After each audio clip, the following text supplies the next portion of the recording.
In this video, I'll be traveling to Singapore and Malaysia, bringing my brand new Fuji X-E5, and I can already say that this camera really made a difference to the way I feel while I'm out taking photos. I'll be sharing some of my thoughts on the camera. This is not a review or a first impressions video, but I'll just be showing you guys a lot of sample images and also sprinkling my thoughts here and there. But yeah, to everyone watching this video, thank you for clicking on it. Grab something to eat, grab something to drink, sit back, relax, and enjoy some 20 minutes or so of awesome street photography.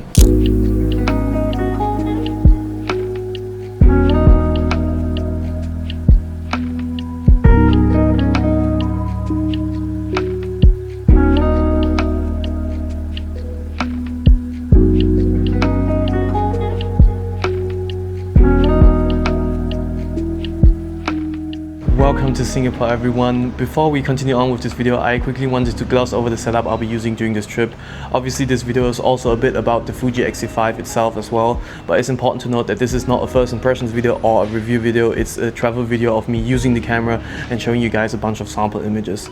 All the images shot in this video will be shot in RAW and then edited later on in Lightroom.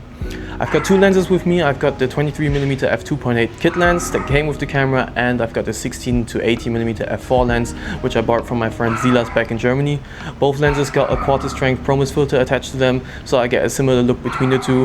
And I also got a couple of other bits and bobs mounted to the camera, like a L bracket grip, a small rig thumb grip, and a JDC lens hood as well. I spent the first few days in Singapore, mostly with my grandparents, trying to capture their daily life in and around their apartment. I tried to make sure to capture scenes that would remind me of my childhood memories and could have been scenes that I would have had seen with my own eyes as a child.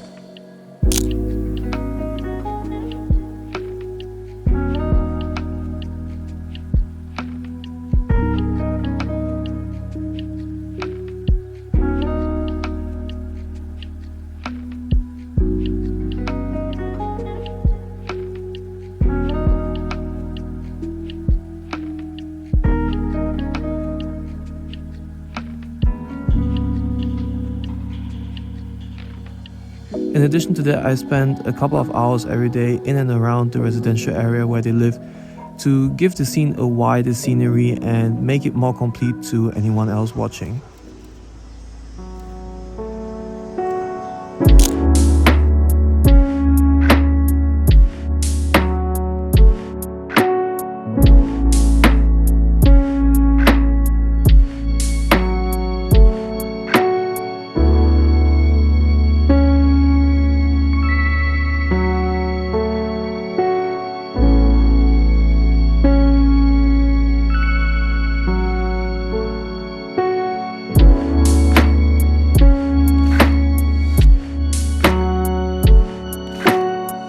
Even though this area is a quote-unquote very ordinary residential district in Singapore, it still provided a lot of photography opportunity as it was full of life and, most importantly, full of interesting scenes and interesting faces.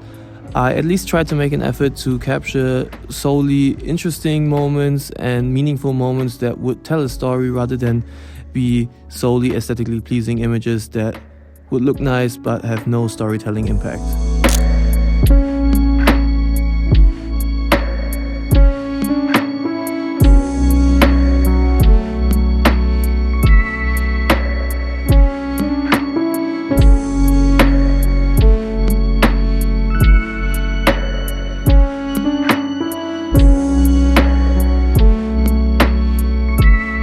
I think it's important to disclose that I just recently bought this camera before leaving on this trip, and these past few shots that you've been seeing were me getting used to the camera, getting used to how it shoots, and most importantly getting used to how the raw files edit in Lightroom. But I also have to say that it really didn't take long at all for me to fall in love with the camera, with the feeling that it gives me when I shoot it, and most importantly the small form factor and also the beautiful aesthetics.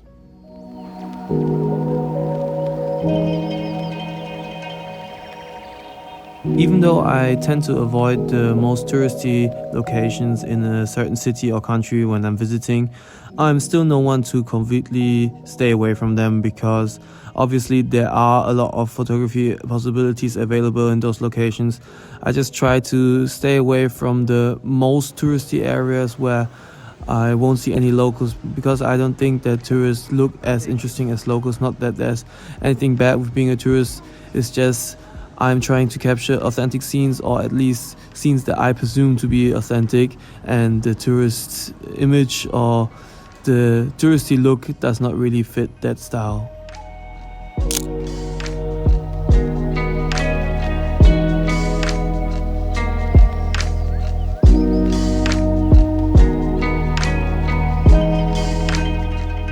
I was really quite impressed with the low-light performance of the Fujifilm X-E5. That being said, I'm coming from a Micro Four Thirds system, so I was never really used to good low-light performance. But I'd say that the Fuji can handle anything up until 1600 ISO. And also, in addition to that, with the noise reduction being as good as it is in Lightroom nowadays, I think that anything up until 3200 ISO should be perfectly usable. In general, I was just super impressed and very satisfied with the low-light results that I got with the Fuji X-E5.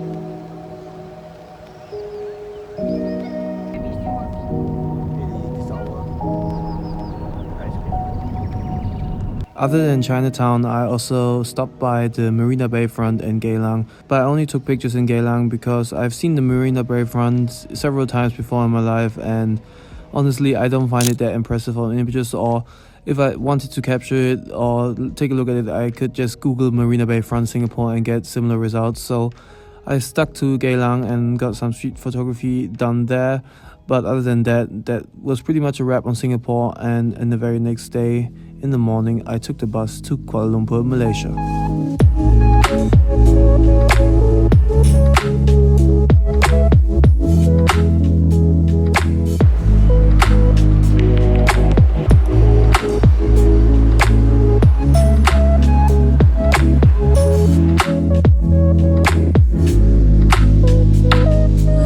When I arrived in KL, I met up with my best friend in Germany, which ironically is my first friend that I actually made in Germany when I moved away from Kuala Lumpur. His name is Marcus, and I will be staying with him during my stay in KL. Later on in this video, we'll also be traveling to Penang Island and Ipoh, two different towns in Malaysia. But despite that, the first day in KL actually did not start in KL. We drove to a small beachside town, which was pretty small but honestly super beautiful, and it definitely became one of my favorite days during this trip.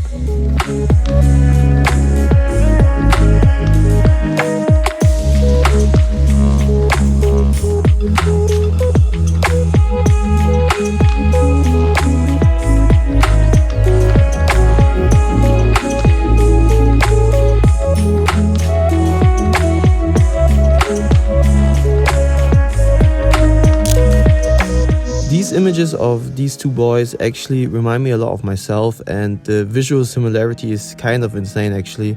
This literally looks like a picture of me and my twin brother from the past, and I probably couldn't tell it apart. It's just that similar. Anyhow, we met these two families on the side of the road. Both families had young children and were actually kind enough to let us talk to them and let us on their property, and this enabled us the awesome opportunity to actually capture some small town life outside of the big city.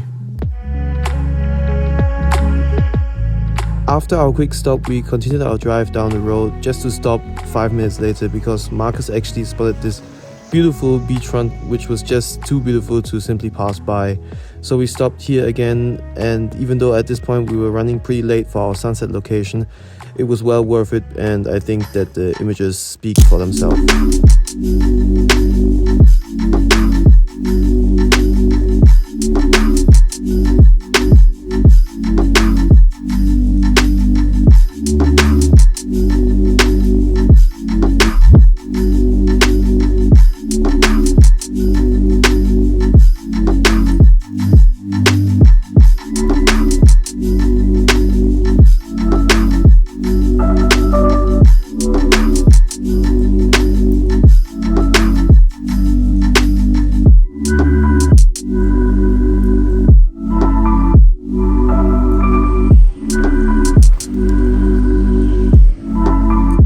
Finally, we ended up at our planned sunset location, with the sunset being mostly gone by now.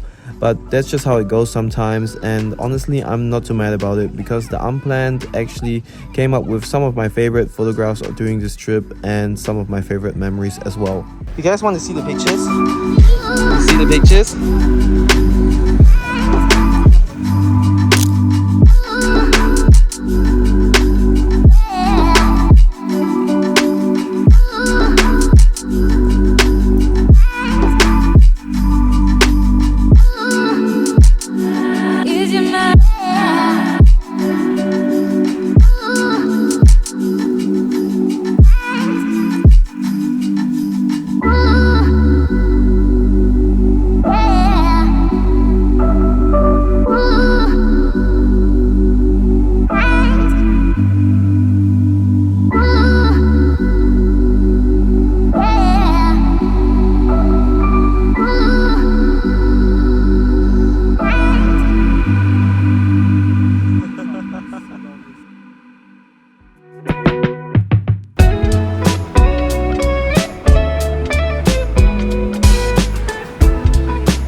Skipping ahead a couple of days, I have to say I'm not all too happy about the photography I produced during this segment of my trip.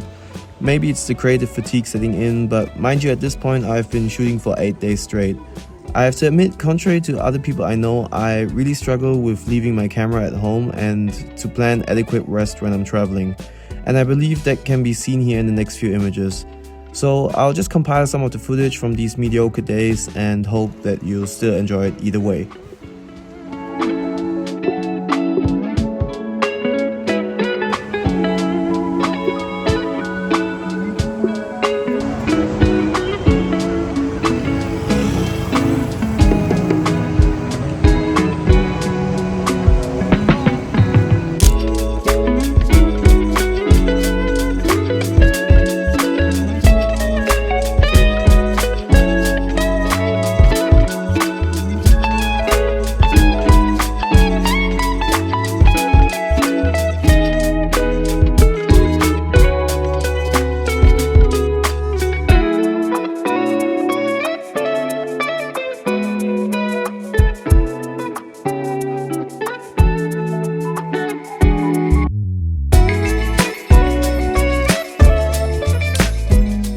While we're at it, feel free to drop a comment down below about your biggest photography challenge while traveling, and also let me know what image you like best. Make sure to describe it or leave a timestamp so that I can track what you guys seem to be liking the most. I'd be really interested in getting to know that.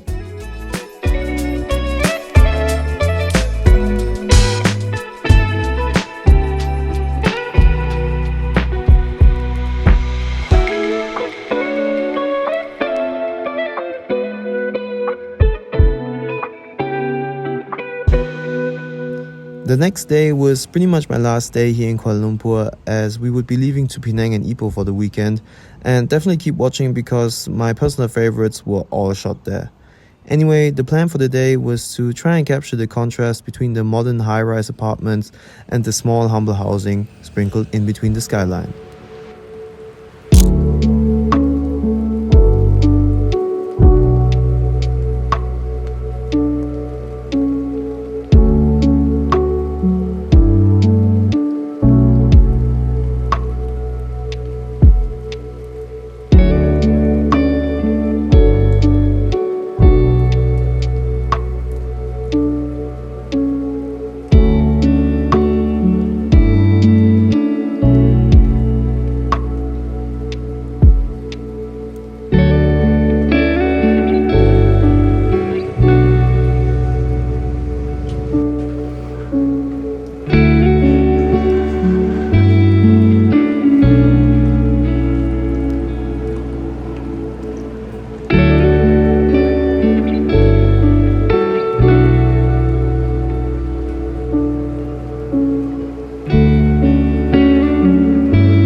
following evening, we picked up our rental car, a cool little Perodua Myvi, a goofy little car that is quite different to the cars we have here in Germany, but very fun. And we drove through the night because Marcus had to work until the evening, and we were very excited as we had big expectations for this weekend trip.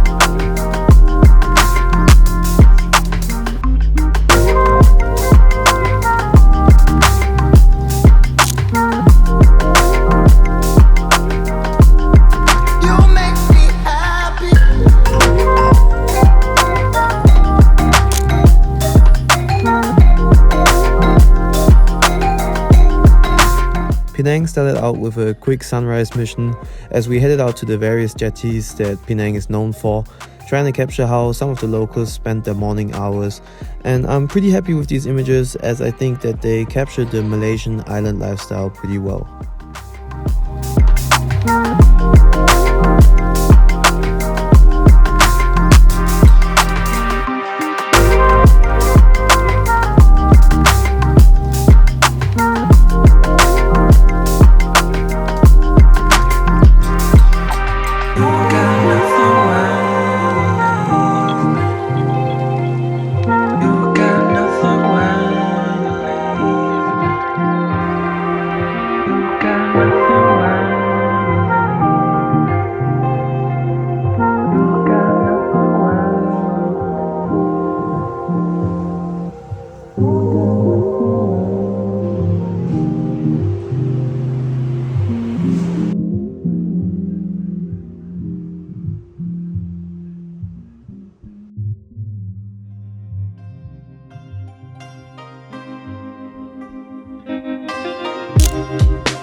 For sunset, we got in our rental car again and headed for the south side of the island as it's not as touristically populated as the north and east side. We headed to some local beaches, again trying to capture some local authentic moments.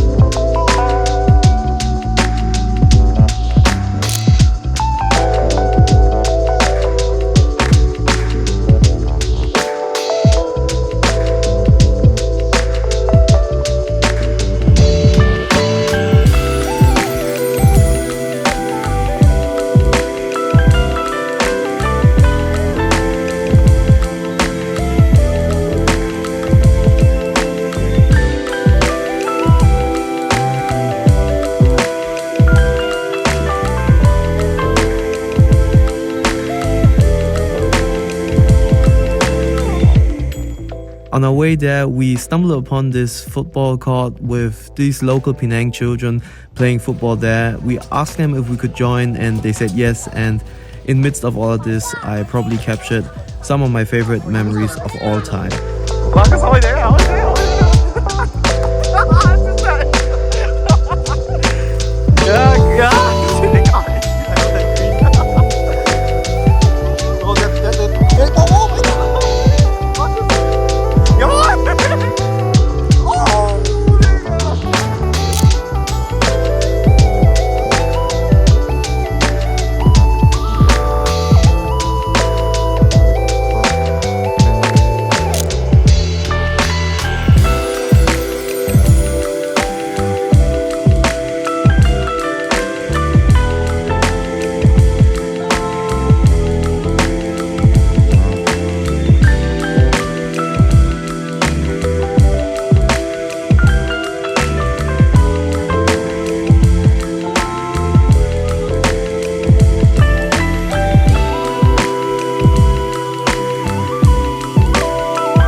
Our stay in Ipoh was actually pretty short, as we basically only had 24 hours there, but we still got to see plenty of beautiful things, eat a lot of really great, awesome tasting food, and take some great images as well.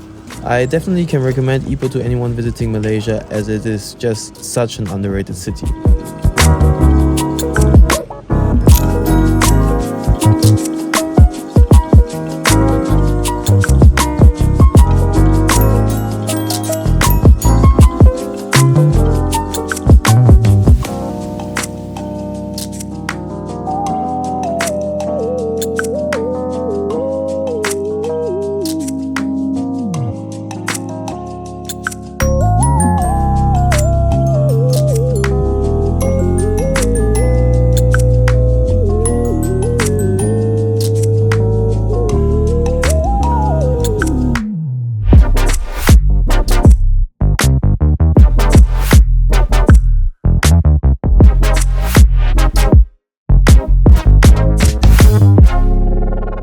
As we're coming towards the end of the video, I quickly wanted to share some thoughts about the Fuji X-E5.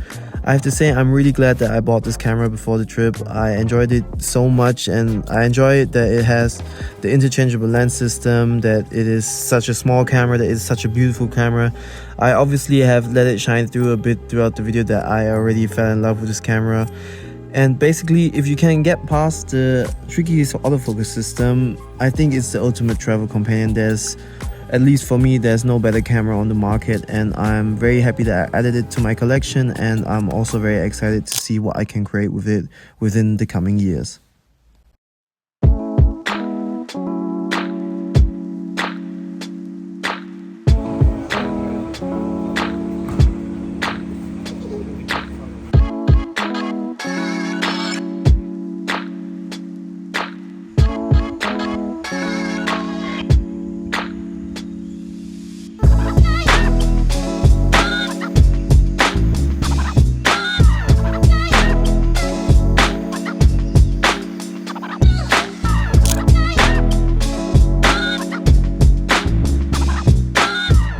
During my 17-day trip, I captured about 8,000 raw images with the Fuji X-E5, and I edited and exported around 845 of them in Adobe Lightroom. And in conclusion of this trip, I'll be printing a photo book, and I think about 80 of these images will probably end up there. As of now, I can't say that for certain, but I'd say about 80 of the images are portfolio shots. I'm sharing this with you guys as I don't want you guys to think that every shot that I take is an absolute banger. That's definitely not the case. I obviously try to be quite intentional, but 8,000 images still is a lot. But then I was also gone for 17 days, so I guess it's kind of alright.